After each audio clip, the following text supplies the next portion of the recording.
usted no cree en Jesucristo, el cual es un profundo y revelador diálogo entre Yo Merengues y una joven alumna. Sobre ese video nos llegaron algunos comentarios, unos para maldecirnos, pero otros para felicitarnos por la sencilla pero excelente explicación sobre la historia del cristianismo. Pero, de entre todos, hubo uno que me llamó más la atención. Me escribió un vato diciendo: «Oye, Filo, ¿qué música es esa que le pusiste al video?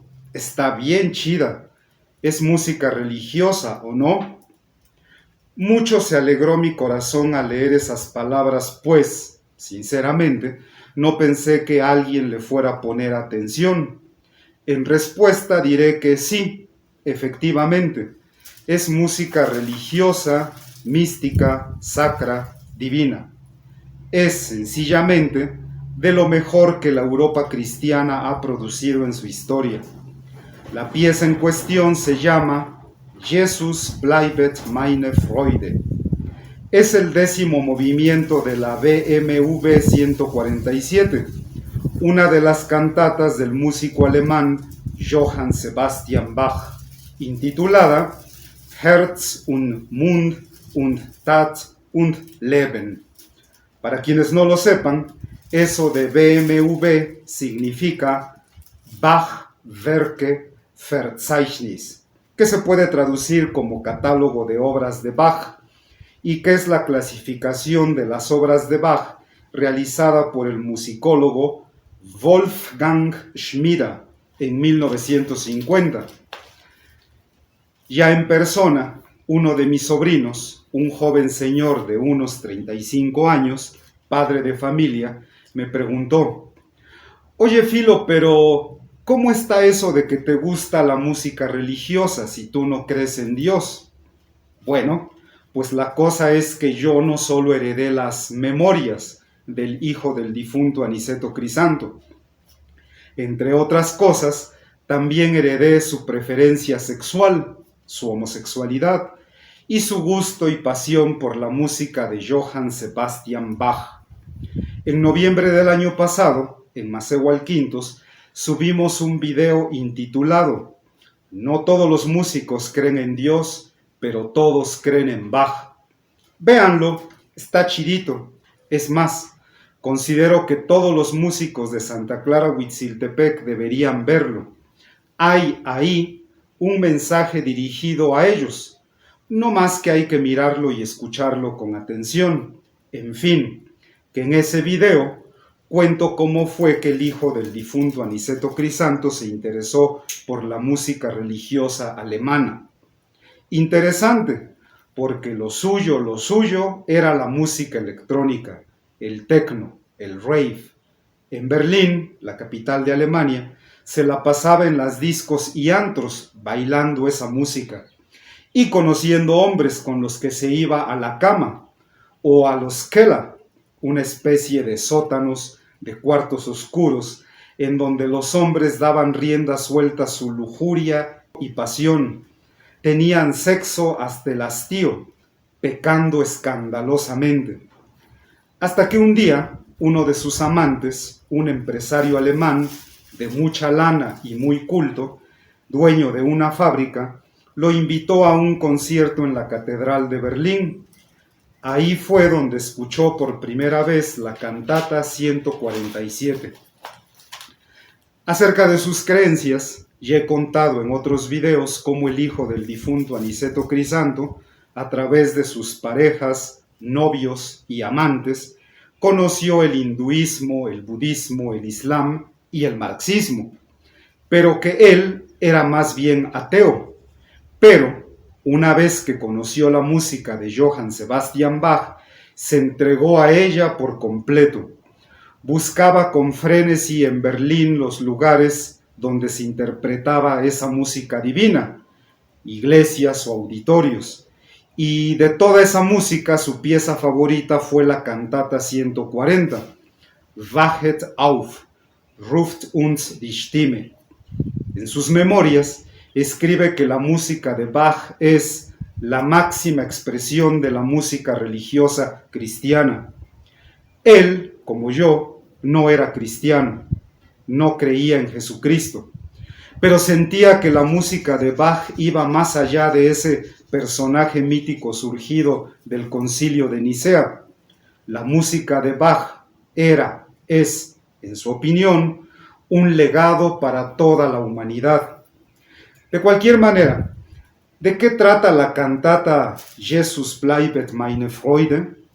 Pues yo he leído que el título hay quienes lo traducen como Jesús, alegría de los hombres. Otros como Jesús será siempre mi alegría. Yo difiero al respecto.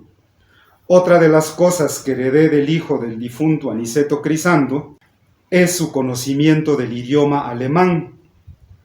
Otra traducción que vi recientemente es Jesús sigue siendo mi alegría.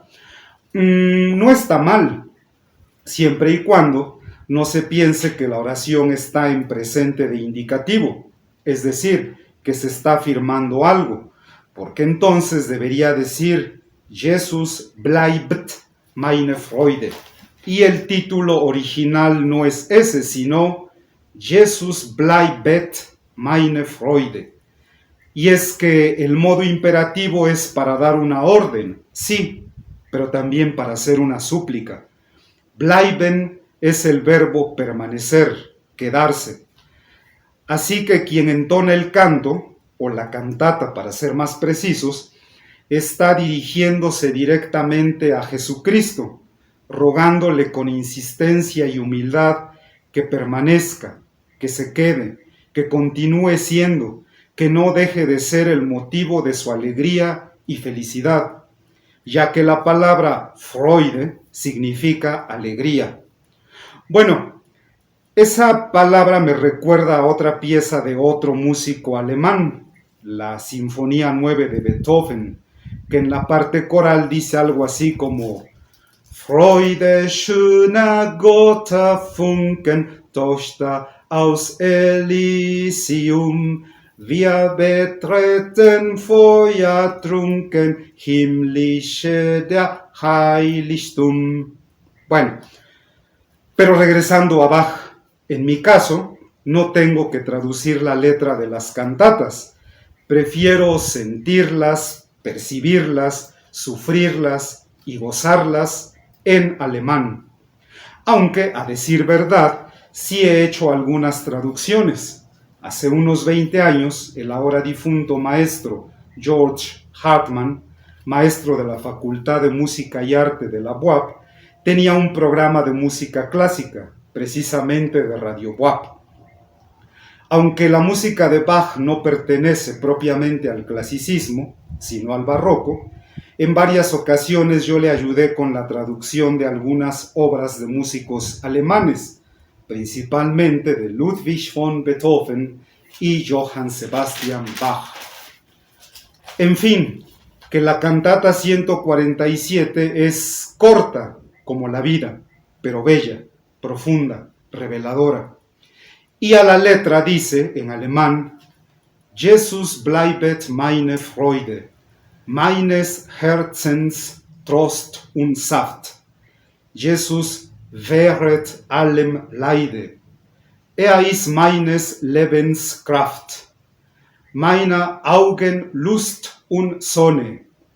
Meine Seele Schatz und Wohne.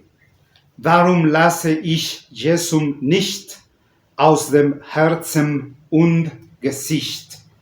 Bueno, pues tomaría un video completo el hacer no solo una traducción literal o literaria, sino explicar el sentido de algunas palabras, términos y conceptos del idioma alemán. Tal vez me tomo el tiempo y un día de estos lo hago. Veremos, estén pendientes. Para finalizar diré que hace algunos años me sorprendió sobremanera escuchar a un mariachi de aquí del pueblo interpretar esta exquisita, bellísima pieza musical. Si alguien entonces me hubiera preguntado mi opinión al respecto, sin dudarlo, yo hubiera dicho que se oía bien culero, bien feo, pues era molesto, ofensivo. Seguramente la intención del mariachi en cuestión no era mala.